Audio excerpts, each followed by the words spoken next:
baka ka magkabuni. Gamutin mo kaagad, baka ito'y dumami. Bilis-bilisan mo lang ang pagbili ng gamot na gagamitin sa iyong buni. Kung ang butika ay sarado na, huwag kang mag-alala dahil may solusyon pa. Kumuha ka ng fosfro at ng gasolina, buo mong katawan ay silaban mo na. O diba wala ng hassle, ika'y solved na. You wonder how, you wonder why, mga ngamot mo ay wala na bang hupay. In all the time na makati ang iyong mga buni. You scratch your legs up and down, then you turn it to the left and scratch it around. Ito ay dahil kasi mabisa isang melon tree. Say, clock, walang tigil lang ka-i-scratch. Ang balat mo ay natitiklap, natitiklap.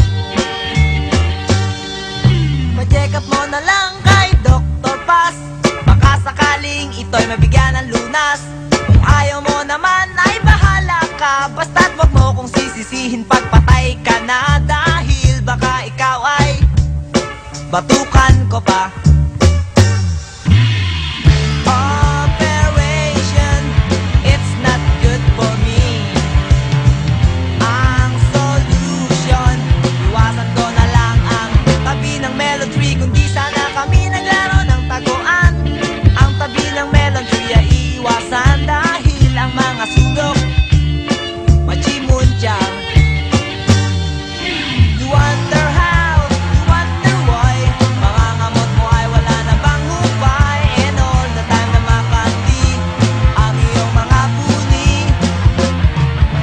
Scratch your legs up and down, then you turn it to the left and scratch it around. Ito ay dahil kasi tumabi sa isang melon tree. And you wonder, you wonder, you wonder how, you wonder why, mga ngamot mo ay wala na bang hupay. Ito ay dahil kasi, ito ay dahil kasi, ito ay dahil kasi tumabi sa isang